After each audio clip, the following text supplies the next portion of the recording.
సముద్రం పరిస్థితి చాలా దారుణంగా ఉంది. అంటే కొంత డెవలప్మెంట్ హార్బర్ లోపలికి వెళ్ళడంతో ఆ ప్రెజర్ ఇటు వచ్చి సుబ్బంపేటను కొడుతుంది. అంటే ఎక్కడో చోట ఈ ప్రెజర్ కొడుతుంది సముద్రం. అది మనం ఆపి పరిస్థితి కాదు. దీనికి 14-19లో మనం ఏం చేసామంటే ఈ బౌల్స్ అన్నీ కూడా అక్కడ లైట్ హౌస్ దగ్గర నుంచి అటు కోనపేట వరకు ఈ బౌల్స్ వేసుకుంటూ వెళ్ళాం టెంపరీగా. అవే కాసినాయి ఇప్పటి వరకు. కొంత జియో ట్యూబ్ కాసింది. ఎలక్షన్ ముందు చంద్రబాబు లోకేష్ గారు కూడా మాట ఇచ్చారు పెరుమాళపురం మత్స్యకారుల మీటింగ్లో. తర్వాత కళ్యాణ్ గారికి టికెట్ రావడం జరిగింది. అయినా మేము కూడా మాట ఇచ్చాం.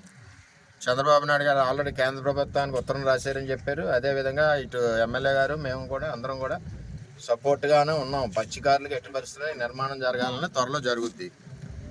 ఏదైతే మీరు కూడా ఉండి ఇబ్బందులు పడే గంట కొమరగిరి లేఅవుట్ అప్పుడు చంద్రబాబు నాయుడు గారు ఉన్నప్పుడు కేంద్ర ప్రభుత్వానికి SEZలోంచి 100 ఎకరాలు రిలీజ్ చేయమని ఉత్తరం రాశారు.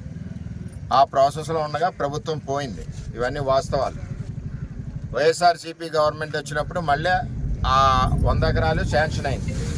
అప్పుడు ప్రపోజల్ 100 ఎకరాలు ఎందుకు పెట్టారంటే ఉప్పాడ, మూలపేట, అమీనాబాదు, కోనపేట సంబంధించిన మత్స్యకారులందరికీ అక్కడ పట్టాలు ఇవ్వాలని అప్పుడు చంద్రబాబు నాయుడు గారు ప్రపోజల్ పెట్టారు. ఇప్పుడు ఏమైంది, వైసీపీ గవర్నమెంట్ వచ్చాక అప్పుడున్న ఎమ్మెల్యే ఎంపీ కలిసి కొమరగిరి మన నియోజకవర్గ భూమిని తీసుకెళ్ళి కాకినాడ వాళ్ళకి ఇచ్చారు. మాకు అభ్యంతరం లేదని అంచేత కాకినాడ వాళ్ళకి సైట్ ఇచ్చారు. ఎవడన్నా బుద్ధున్నవాడు ఎవడన్నా ముందు ఇంట్లో పిల్లలు తినాలి కానీ బయట వాళ్ళకి ఎవడన్నా ఇస్తారా? ఆయాల ఎమ్మెల్యే ఎంపీ కలిసి ఏం చేశారంటే కొమరగిరి లేఅవుట్లో 100 ఎకరాలు తీసుకెళ్ళి ద్వారంపూడి చంద్రశేఖర్ రెడ్డికి ఇచ్చారు.